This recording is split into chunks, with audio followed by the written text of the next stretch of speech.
देश में राष्ट्रीय स्वयंसेवक संघ अपना शताब्दी वर्ष वैचारिक उत्सव के रूप में मना रहा है। इसके तहत वो देश भर में शाखाओं का विस्तार, समाज में संवाद और नई पीढ़ी तक अपनी पहुंच बढ़ाने पर जोर दे रहा है। लेकिन इसी बीच कर्नाटक में संघ को लेकर नया सियासी विवाद खड़ा हो गया।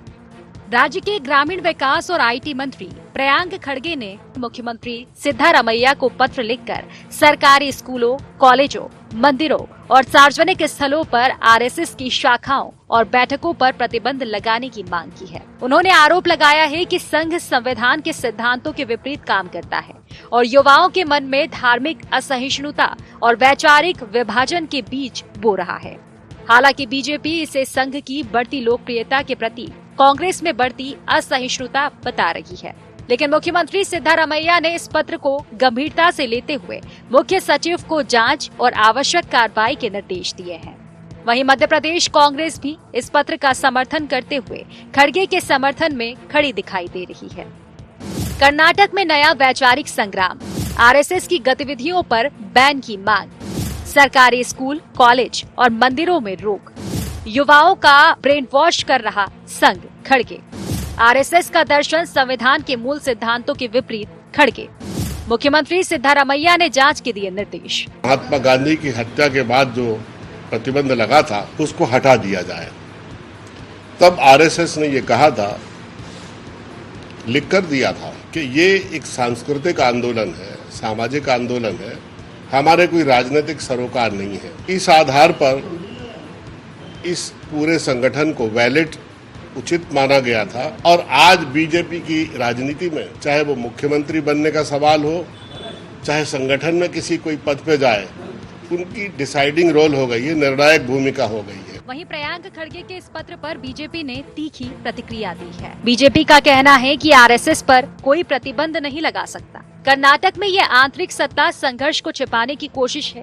आरएसएस ने हमेशा अनुशासन और राष्ट्रवाद का संदेश दिया है और कांग्रेस इस संगठन से राजनीतिक भय खा रही है। संघ पर बैन की हिमाकत यदि कांग्रेस करेगी तो देश की जनता उसे जवाब देगी। पूर्व में भी कांग्रेस द्वारा इस तरह के प्रयास किए गए, लेकिन कांग्रेस ने अपनी गलती मानी और संघ पर से प्रतिबंध हटाया। और इस तरह की जो चर्चाएं ये समाज में कभी भी स्वीकार्य नहीं हो सकते। अगर इस तरह की हिमाकत कांग्रेस पार्टी करेगी तो देश की जनता उन्हें जवाब देगी। राष्ट्रीय स्वयंसेवक संघ देश के राष्ट्र प्रेम से चलने वाला संगठन है। बहरहाल कर्नाटक से शुरू हुआ ये मुद्दा पूरे देश में विचारधारात्मक टकराव का रूप ले चुका है। एक और कांग्रेस सरकार संघ की गतिविधियों को संविधान विरोधी बताकर सरकारी परिसरों में रोक लगाने की तैयारी में है, तो दूसरी ओर बीजेपी इसे संघ के खिलाफ वैचारिक लड़ाई करार दे रही है। कुल मिलाकर आरएसएस पर बैन की मांग से शुरू हुआ ये विवाद अब नए सियासी संघर्ष का रूप लेता जा रहा है। ऐसे में अब सबकी निगाहें सीएम सिद्धारमैया के अगले कदम पर टिकी हुई है। Bureau report, IND24।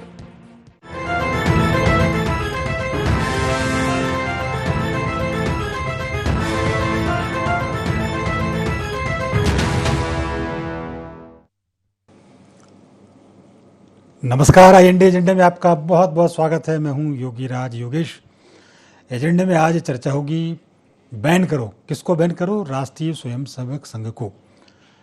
तो आरएसएस पर प्रतिबंध लगाने की मांग एक बार फिर उठी है और ये मांग उठी है कर्नाटक से। वहाँ के एक मंत्री ने हुक्म दे दिया है कि राष्ट्रीय स्वयंसेवक की जो शाखाएं सरकारी स्थानों पर लग रही हैं, सरकारी स्थलों पर, स्कूल, कॉलेज, धार्मिक मंदिर परिसरों में, उन पर प्रतिबंध लगाया जाना चाहिए। अब आरएसएस का मामला हो, प्रतिबंध करने की बात हो और फिर उस पर बवाल ना बचे, ये तो हो ही नहीं सकता। तो संघों को लेकर पूरी कांग्रेस, कर्नाटक के मंत्री ने तो वहाँ मांग की और मुख्यमंत्री को चिट्ठी लिखी और मुख्यमंत्री ने भी ये कहा वहाँ के कर्नाटक के कि हम इस पर विचार करेंगे। तो एक वहाँ से एक नई, ये जो एक नया जिसको कह सकते हैं विवाद खड़ा हुआ और पूरे देश में फैल रहा है। मध्य प्रदेश की कांग्रेस ने भी उससे सहमति जताई है कि राष्ट्रीय स्वयंसेवक संघ पर प्रतिबंध लगना चाहिए। अब ये क्या मसला है, चूंकि संघ पर इसके पहले भी कई बार, 3 बार प्रतिबंध लग चुके हैं और तीनों बार प्रतिबंध हटाए गए। राष्ट्रीय स्वयंसेवक संघ के जो पदाधिकारी वो अपने आप को ये बताते हैं राष्ट्र निर्माण में की लगे हुए हैं, राष्ट्र की सेवा में लगे हुए हैं, देश प्रेम से ओतप्रोत, राष्ट्र की भावना से ओतप्रोत हमारे स्वयंसेवक संघ होते हैं। हमारे यहाँ ऐसी कोई गतिविधि नहीं है। हमारे यहाँ जो गतिविधि है वो पूरी राष्ट्र को समर्पित है, ये उनका कहना रहता है। अच्छा, आप देखो, संघों को लेकर बहुत सारी बातें बहुत सालों से लगातार हो रही हैं। सवाल ये भी उठता है कि ये इतना बड़ा ऑर्गेनाइजेशन है, इतना बड़ा संगठन है, तो इसका रजिस्ट्रेशन क्यों नहीं है। कई सालों तक ये भी आवाज़ उठती रही कि इसके मुख्यालय पर, इसके कार्यालयों पर तिरंगा क्यों नहीं फहराया जाता। तो कुल मिला के बहुत सारे विवाद रहते हैं। लेकिन बहरहाल स्थिति ये है कि राष्ट्रीय स्वयंसेवक संघ एक ऐसा संगठन जो अपने 100 साल अब वो पूरे कर रहा है, और इस 100 साल की यात्रा में आप देखिए कि 150 से ज़्यादा देशों में उसका विस्तार हो गया।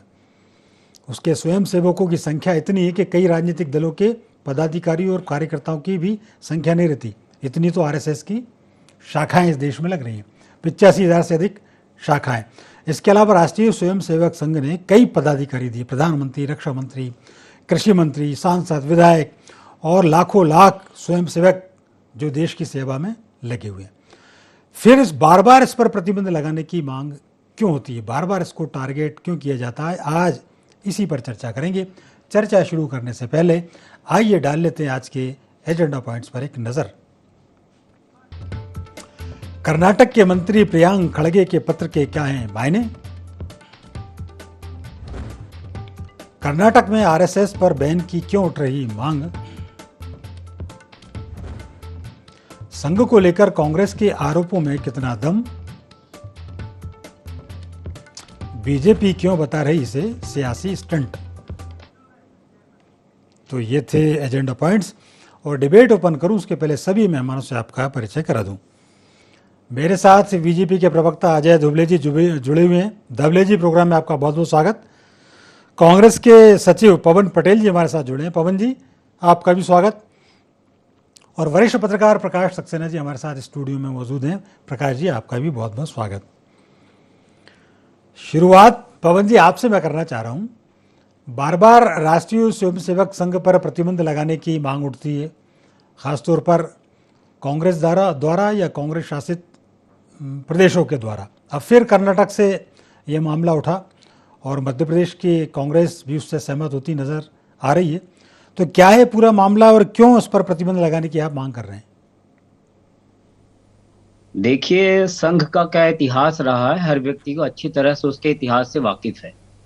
और अगर किसी भी व्यक्ति का विश्वास संविधान में होगा, तिरंगे पर होगा, जो हमारे जिन लोगों ने अपने प्राणों की आहुति देकर के इस देश को आजाद कराया, उनके त्याग बलिदान, उनकी कुर्बानी में होगा, वो कभी संघ को एक्सेप्ट नहीं करेंगे कि संघ की विचारधारा क्या थी, संघ किस तरह से काम करता है, संघ का इतिहास क्या रहा है। सब इतिहास हर व्यक्ति अच्छी तरह से जानता है। अब भारतीय जनता पार्टी कुछ भी कह ले, कुछ भी कर ले, इतिहास नहीं बदला जा सकता। जो संघ ने किया है वो हर व्यक्ति के सामने है। यही संघ है जिसने संविधान की प्रतियां जलाई थी।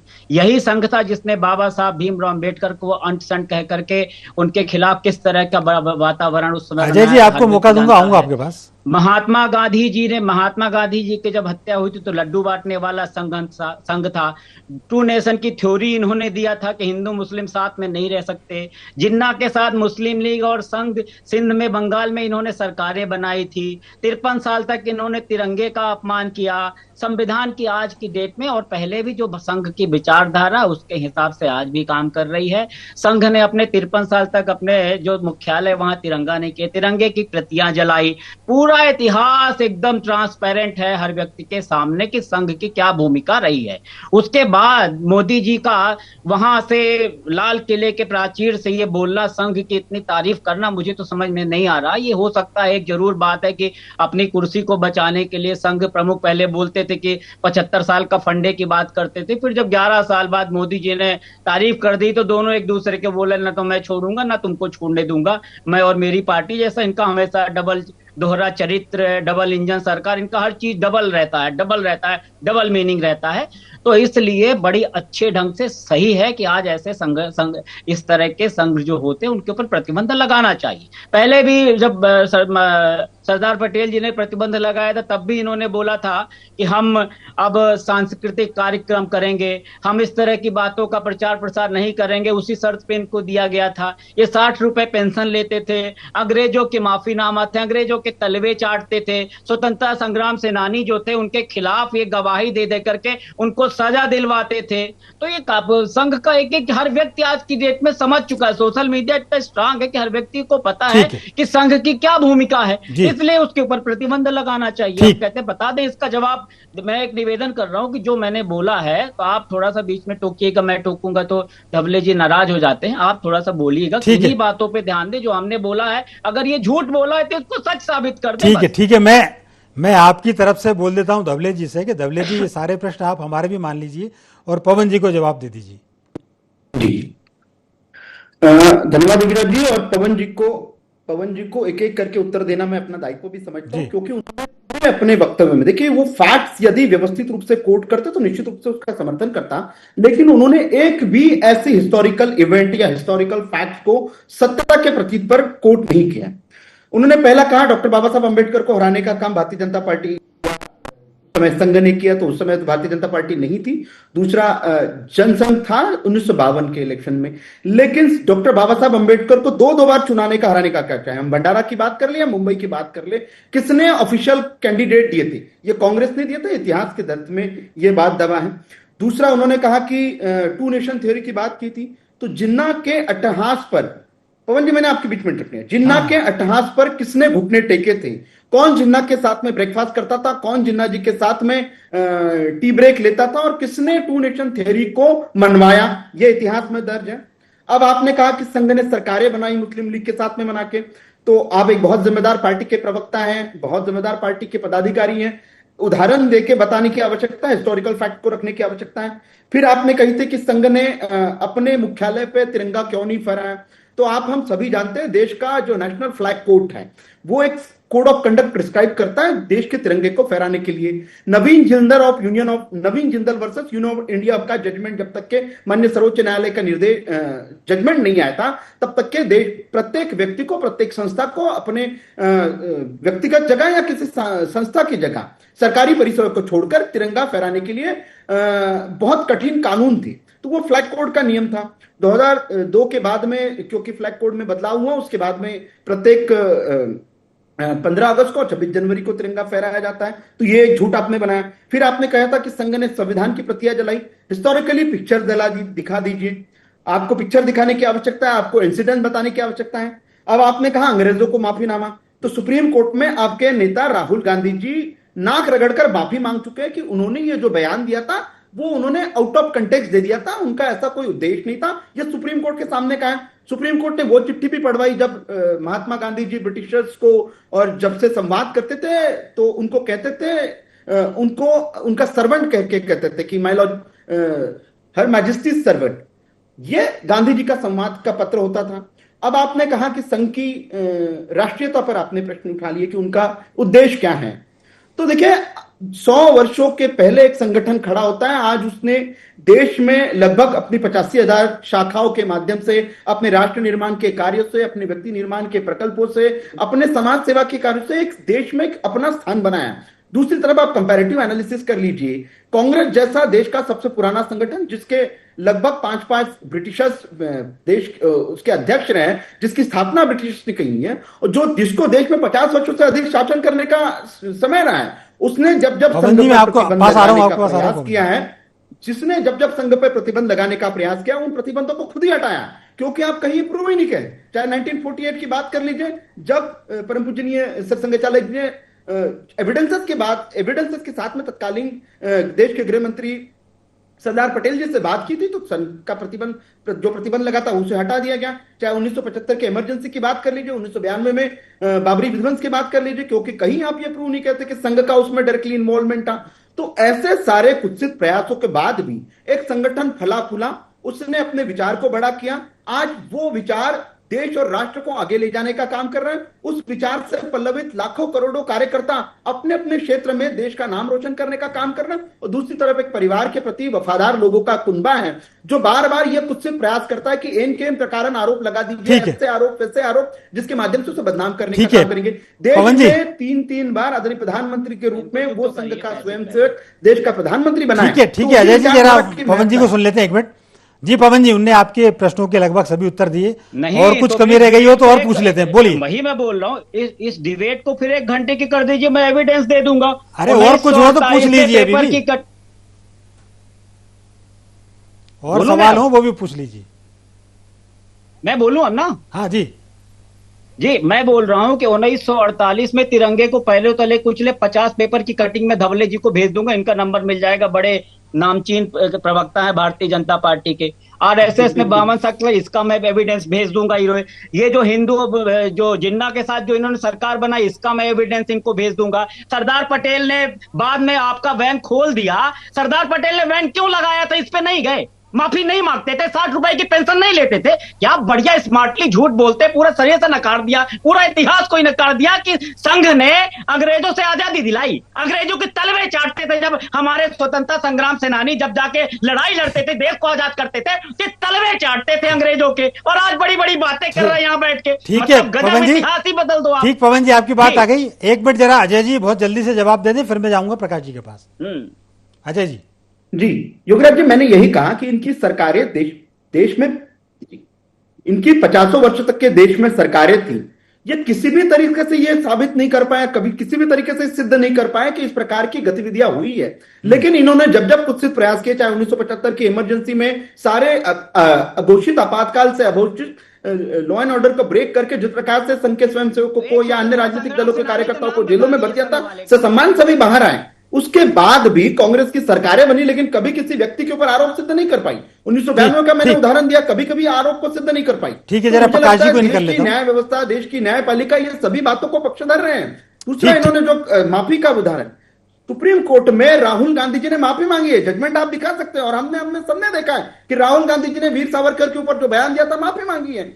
तो जो बार बार लोग माफी मांगते हैं, पत्र नहीं लिखा, ठीक है, पत्र नहीं लिखा, माफीनामा नहीं लिखा। 1 मिनट पवन जी, प्रकाश जी को इनकर लेते हैं, फिर आपके पास फिर आऊंगा मैं आपको। प्रकाश जी, पवन जी मैं आपके पास फिर मौका दूंगा आपको, जरा प्रकाश जी को इन करते हैं। माफी क्यों मांगी? प्रकाश जी, गजब कर रहे हैं। पूरा जो मैटर है, सावरकर ने क्यों माफी मांगी? माफीनामा भी एक मिनट शांत, सोशल मीडिया क्लिक आपके पास में फिर आऊंगा आपके पास। का तमाशा है। प्रकाश जी, ये चूंकि बार बार ये मांग उठती रहती है, और इसके पहले भी प्रतिबंध लगाने की बात कही गई, और अब तो ताज़ा मामला साउथ से उठा है। इस पूरे प्रकरण को आप कैसा देखते हैं, और जो ये अभी जो सवाल जवाब दोनों के बीच हुए, उसमें को लेकर भी आप यदि कुछ अपने विचार रखना चाहते हैं तो ज़रूर रखिए। देखिए, साउथ से भी जो ताज़ी आवाज़ उठी है, वहीं केरल में एक युवा ने आत्महत्या की है, उस पर यौन शोषण के उसने आरोप लगाए हैं आरएसएस के लोगों पे। तो मेरे ख्याल से इस समय थोड़ी सी आक्रामकता इसलिए ज़्यादा है, और वो भी गंभीर विषय, पुराना है, मतलब पहले भी ऐसे आरोप लगते रहे, इसलिए वो तीखापन अब आरोपों में ज़्यादा बन गया है। बात सावरकर जी की, तो वो उस समय की स्थितियां थी, उन्होंने जो माफ़ीनामे से पहले उन्होंने राष्ट्र की सेवा की, उसके लिए उनका सम्मान किया जाता रहा, और 60 रुपए की उनकी जो पेंशन और माफ़ीनामा विवाद में रहा है, और अब उसकी सफाइयाँ आ रही हैं, लेकिन वो स्पष्ट सफाइयाँ अभी तक नहीं आई हैं कि जब लोगों को 10-15 रुपये वेतन मिला करता था, तब 60 रुपये की पेंशन मायने रखती है। तो वो इन लोगों को आपस में, हम आज के परिप्रेक्ष्य में देखें, आप कहते हैं कि सेवा करता है, तो आप वो सेवा के आपको प्रमाण देना चाहिए कि कहाँ, हम बातों में सिर्फ बार बार रिपीटेशन में हम देखें कि आरएसएस सेवा करता है। कोरोना काल में हमने देखा, जब लोग परेशान थे तब कोई नहीं था, बाद में खबरें छपी, और कैसे छपी उसके मेरे पे डॉक्यूमेंट्री प्रूफ है। तो आप पे तत्काल वो फोटो नहीं छपते जब आप सेवा करते हैं, इसके बाद में आते हैं। अब आपके उससे क्या नैतिक दबाव पड़ रहा सरकार पे? तो आप देखिए कितने अतिरिक्तता है। हमारे विजय शाह जी आज भी पद पर बैठे हुए हैं सेना के लिए, क्या ये राष्ट्रवाद है? क्या 3 आईपीएस लोगों की एसआईटी बनी हुई है, क्या कर रही है आईपीएस लोगों की एसआईटी? कितने दिन निकल गए, एक हवलदार तुरंत न्याय कर देता, आप देखो वो एक बेचारा युवा मारा गया है उस तरह। तो इस समय इतनी नाटकीता, कोई मोरल पुलिसिंग आम जनता पे कि तुम ये करोगे नहीं करोगे, सरकार पे नैतिक दबाव किस तरह का पड़ रहा है, ये हमें देखना पड़े। दूसरी चीज कि आर्थिक पक्ष है, मैंने आपसे एक बार और डिबेट में ये चीज उठाई थी कि राजनीतिक दल हैं, उनके विभिन्न प्रभाग होते हैं, वो काम करते हैं और उनपे सरकार से कुछ लाभ ये सब चलते हैं, पर सरकार, आपके राजनीतिक दल के समानांतर कोई संगठन भी है तो उसके आय के स्रोतों पर भी चर्चा होना चाहिए, क्योंकि अभी हिंदू राष्ट्र डिक्लेयर नहीं हुआ है। ठीक है, संविधान हिंदुत्व के उस पर नहीं चलेगा, अभी तक जो है धर्मनिरपेक्षता पे चलेगा। तो उससे आपका पैमाना तय होना चाहिए कि जब आप दूसरे के जब खाते चेक करते हैं तो आपके भी कराना चाहिए। आपका संगठन उसका पंजीयन नहीं है, लेकिन उसके कई ब्रांचेस जो हैं वो सरकार पे कितने निर्भर हैं, उनके आय के स्रोत क्या हैं। जब देश पे कर्ज बढ़ रहा है, संपत्ति इनकी बढ़ रही है, आम जनता आर्थिक रूप से कंगाल हो रही है। ये आपके सवाल में पहुंचा दूंगा अजय जी के पास, लेकिन अभी मैं पवन जी के पास आऊंगा। पवन जी, एक बात है, देखिए ये बात बहुत लंबे समय से चल रही है, आज़ादी के बाद से चल रही है। 60 रुपए की पेंशन का मामला हो, चाहे वो आरएसएस पर बहुत सारे प्रतिबंध का मामला हो, झंडा फहराने का मामला तो अभी उन्होंने क्लियर कर ही दिया। सवाल यही उठता है कि उसको 3 बार प्रतिबंधित किया गया और तीनों बार उससे प्रतिबंध हटा लिया गया। अब मान लो, ये भी मान लें आपसे सरदार पटेल वाला उदाहरण भी मान लें, एक बार 93 के आसपास तो एक आयोग गठित हुआ, आयोग में मामला गया, आयोग ने क्लीन चिट दी। तो एक तो मसला ये हो गया कि उसके प्रतिबंध को कभी भी जायज़ नहीं ठहराया गया। दूसरी एक बात ये बिल्कुल सही है कि 50-60 साल सरकार कांग्रेस की रही, और यदि इतना घातक संगठन है आरएसएस तो क्यों बर्दाश्त किया जाता रहा है? इस पर भी आप अपने विचार रखें।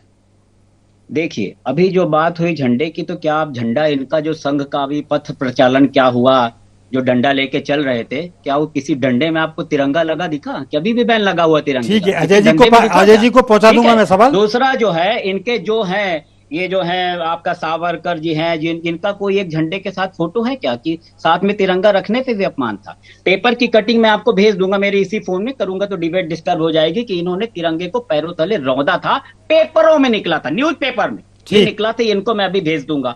अब ये बिना रजिस्ट्रेशन का संघ है, कैसी इतनी ब्रांचेस खुल गई? एक हम तो बिना रजिस्ट्रेशन के कुछ कर नहीं सकते हैं। 3 साल का क्लॉक लगा होता है कि 3 साल रजिस्टर्ड होने के बाद भी 1 रुपए फंडिंग होगी किसी एनजीओ को। ये कौन सा मोदी जी का चमत्कार है? कौन सा? वही तो मोदी जी का जो तिलस्म है, उसी तिलस्म संघ में भी देखने को मिलता है कि कैसे भैया इतनी बढ़ जाती है, कैसे इतने पैसे आ जाते हैं, कैसे इतने सारे कार्यालय खुल जाते हैं। तो जो इतना सारा जो हमने बताया कि इनको हम एक एक चीज का एविडेंस, अभी जस्ट डिबेट खत्म हुई उसके बाद मैं खेड़ के इनको भेज दूंगा, धबले जी को, आपको भेज दूंगा, पेपर की कटिंग भेज दूंगा, ये पेंशन लेते थे, जो माफीनामा, सब कुछ भेज दूंगा मैं, इनको मिल जाएगा। अगली बार से अपना दुरुस्त कर लेंगे जानकारी। ठीक, अब मैं जवाब ले लूं जरा उनसे। अजय जी लीजिए, आराम से लीजिए। अजय जी, वो जो भी आरोप लगा रहा है कि वो पेपर की कटिंग उनके पास है, झंडे को कुचलती हुई फोटो है, दूसरा पथ संचलन जो होता है उसमें तिरंगा नहीं दिखता, आपके नेताओं के, आरएसएस के नेताओं के साथ तिरंगा नहीं दिखता, इस पर आपका क्या कहना है? देखिए योगीराज जी, सर्वप्रथम तो मैंने फिर से कहा था कि ये बहुत कांग्रेसियों की बुद्धि राहुल गांधी जी की बुद्धि जैसे होते जा रही है। फैक्ट्स बड़े, तो देश के इतिहास में, स्वतंत्रता के इतिहास में वीर सावरकर इकलौते ऐसे व्यक्ति हैं जिनको 2-2 बार काला पानी की सजा हुई है। फैक्ट्स उठाकर देखिए।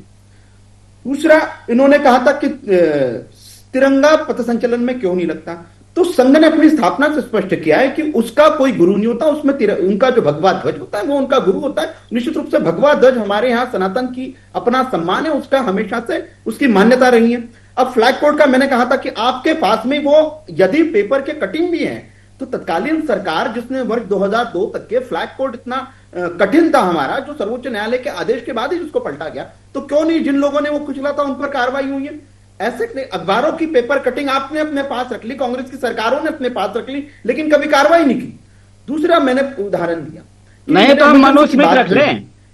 नहीं, मैंने आपके बीच में इंटरप्ट मतलब पवन जी शांत, एक मिनट, उनका जवाब ले ले फिर बोलना। पवन जी, सुनने की क्षमता रखिए, सुनने की क्षमता रखिए। बोलिए जी। योगीराज जी ने भी आपसे बहुत वाजिब प्रश्न पूछा, मैंने भी आपसे बहुत वाजिब प्रश्न पूछा है कि 50 वर्षों तक के आपका शासन था इस देश में, आप संघ के आप उसकी पंजीयन की लेके, आप उससे बैंक खातों के लेके, आप वो कैसे चलता है आप जांच करा सकते थे। 2014 तक के तो देश में आप ही की सरकारें थी।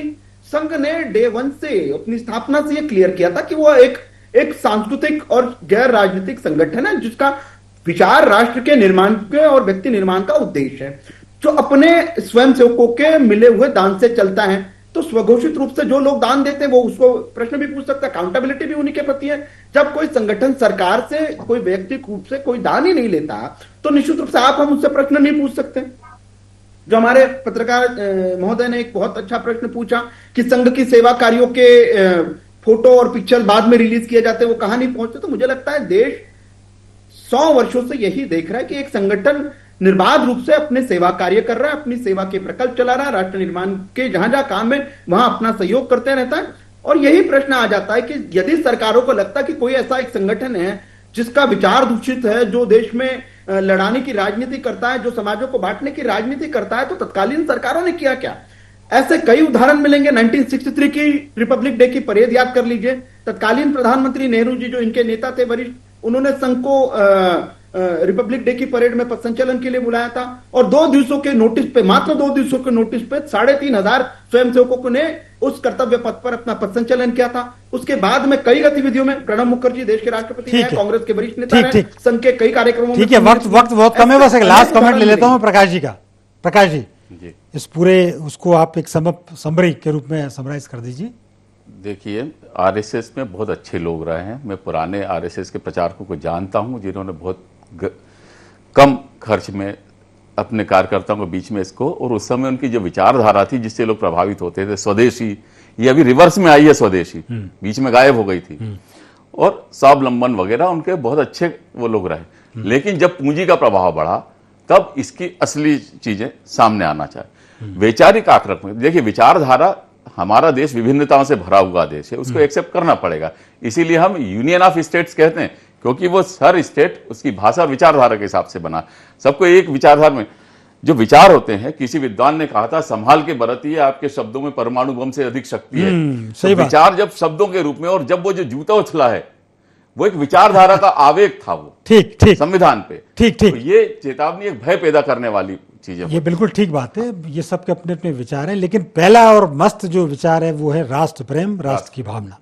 कोई भी काम आपका कोई ऐसा एक्शन नहीं होना चाहिए जो राष्ट्र के विरुद्ध में जाए। हम सबकी भी यही भावना है कि जो भी संगठन, चाहे कांग्रेस हो, चाहे आरएसएस हो, चाहे बीजेपी हो, यदि वो राष्ट्र के लिए समर्पित है उसका सम्मान किया जाना चाहिए। बहरहाल वक्त अभी इतना ही था। आप तीनों ने चर्चा में भाग लिया, आप तीनों का बहुत बहुत धन्यवाद, शुक्रिया। तो IND एजेंडा में फिलहाल इतना ही। आप हमारे साथ बने रहिए, जुड़े रहिए और देखते रहिए IND 24।